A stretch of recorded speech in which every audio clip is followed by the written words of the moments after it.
Hey there everyone, this is MrLuBuFu, and I'm here with what's going to be my second, my entry into SYTYCC Round 2, due to the nature of my recording software decided, you know what, you have a fun draft, I'm going to throw away all of your matches. Hopefully I'm able to submit, it saved the draft portion at least, which is really good. So the drafting portion, I will say it was a pretty good draft. It was my first ever Ravnica draft, and I think I did a pretty good draft. Well, no, I had a pretty bad drafting time, but my deck was super interactive, so I had so many combos and fun interactions. I actually won the draft. That's how you can see, like, I've got, that wasn't in the original one, is because I went and drafted a little bit more, like, that wasn't there either. So I went and drafted, actually, that might have been there. I went and drafted a couple more times, but I didn't record it because I wanted to have fun. And then I realized my recording software is gone, and now I'm out of tickets and everything. So, I'm going to do a fun little entry then for SYTYCC, and this is going to be Momir. For those of you that don't know what Momir is, it's a Vanguard format.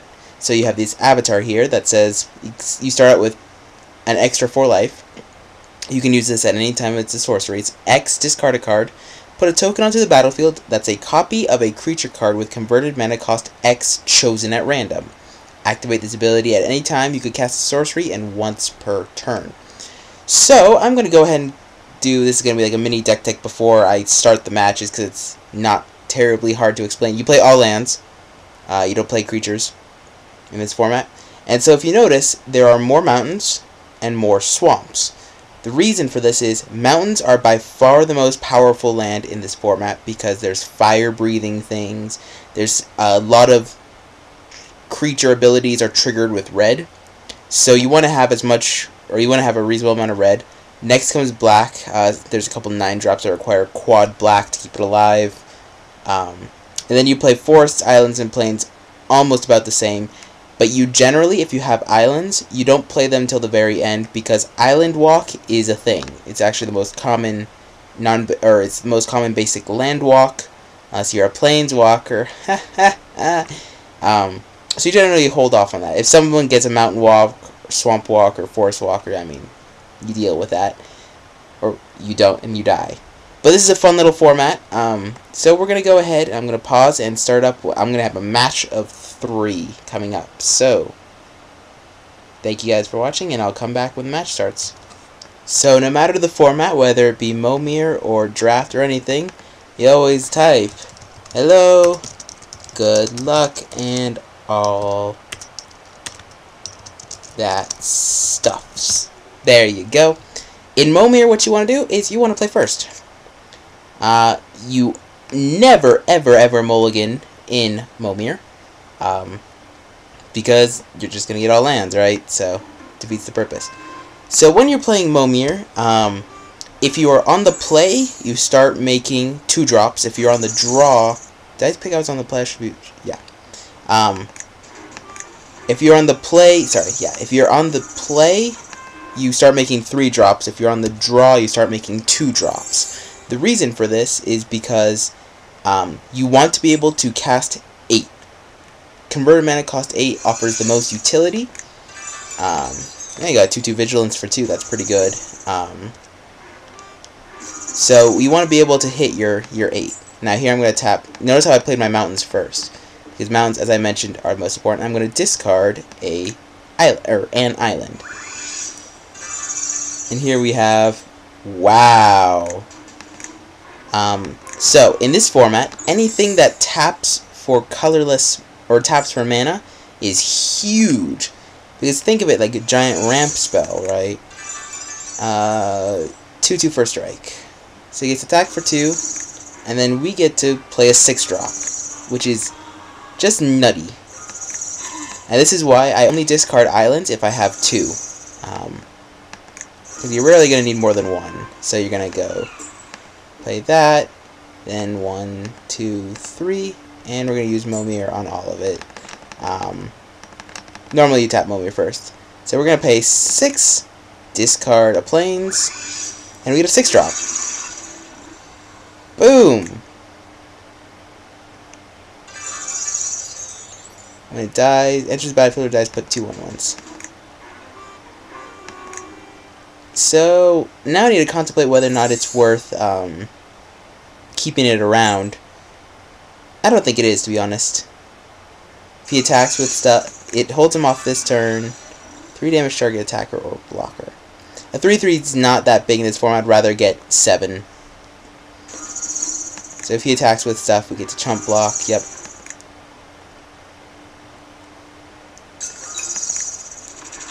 I am not gonna pay. Cancel. Give me 2 more 1/1s. Now I'm going to pay a swamp. Momir. Give me 3 colorless. 1, 2, 3. Now the thing about 7 is you have to be super careful, because there's this fun little creature called Phage the Untouchable.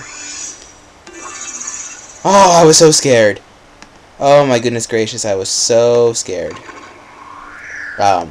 Any triggered ability at 7 always scares me, because Phage the Untouchable, if you get it in this format, you didn't play it from your hand, so what does it do? You lose the game instantly.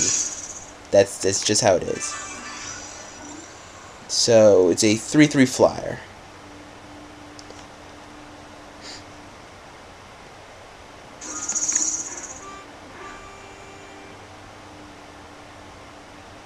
Next turn we cast 8 and start having fun playing 8 drops almost every turn. 10 and 11 is also pretty good.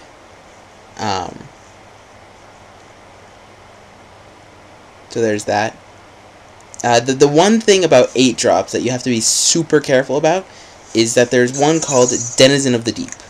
It's an 11/11 that when you play it bounces all creatures, and since all of these are creature tokens, it's pretty rough. So if we attack with Fault Grinder, he can block with Arbalest Elite and Steadfast Guard, or with Goblin Brawler. So we trade our 4/4 for one of his 2/2s, or for his 2/3, which I'm okay with.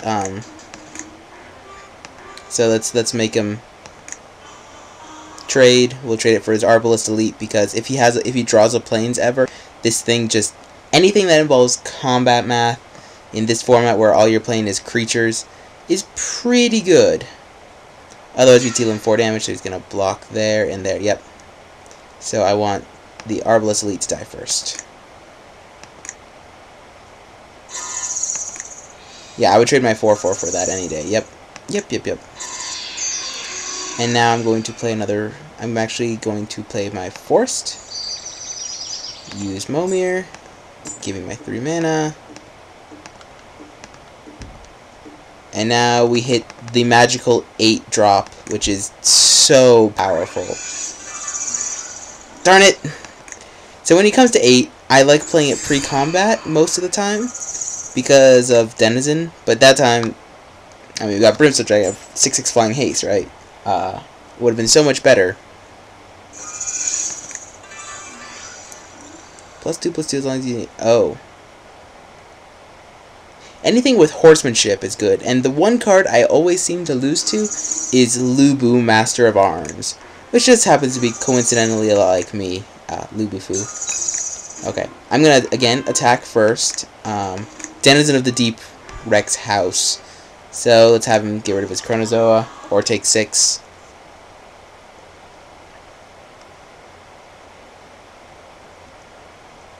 So at the rate we're going, we could be able to cast 10s. Or skip at one point so we can cast 11. 11's really good. You only get powerful stuff with 11.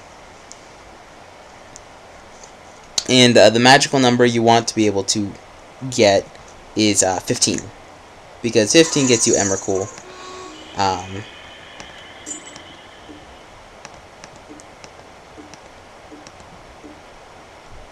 Okay, so that's 2, 4, 8. Good. 9s, all that gets you with 9 is you get giant creatures on the ground, and most of them are not that good. So you generally don't make 9s. You make 8s. There you go. I mean, it's not the best 8. It's a 4/7 Convoke Vigilance. Now remember, all of these are tokens, so anything that involves bouncing it or anything like that is not that good. Let's see, what does he get? a 4/4. Amplify again. All you're playing is lands. So he gets a 4/4. He gets attack for 5 with Chronozo and Lube. Nope. Okay. So I think I'm gonna attack again. Again, I'm super scared of Denizen. Like, that puts you so far behind. So I'm gonna gain what value I can. Okay, so he takes 10, goes to 8. I will play my land. And do I make a 10? I think I want to make a 10. There's fewer bad 10s than there are other things. So let's make a 10. 8s are typically better, but 8 also has Denizen. Here we get a 6/6 unblockable, right? So that's pretty quick.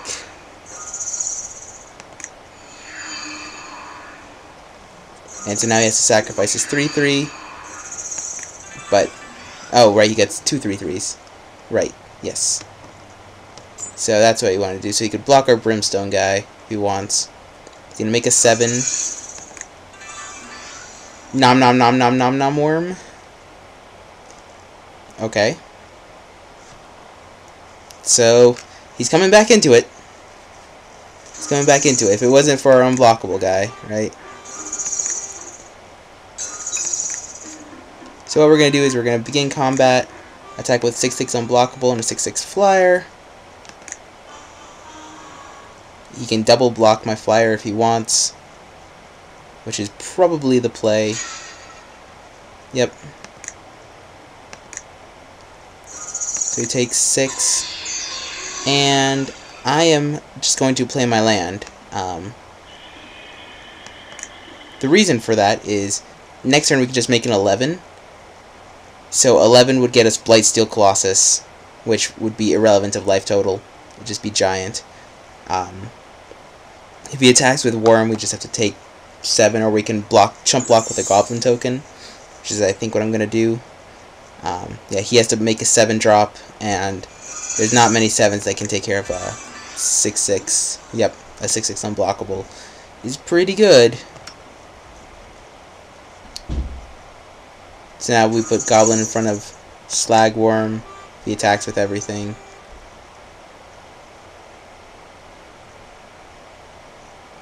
Gain life equal to that creature's toughness. So he would gain 1 life, and then we counterattack for 6 and win. Yep. If he alpha strikes, we get to block all of his other stuff as well. Yep, okay. On to game 2.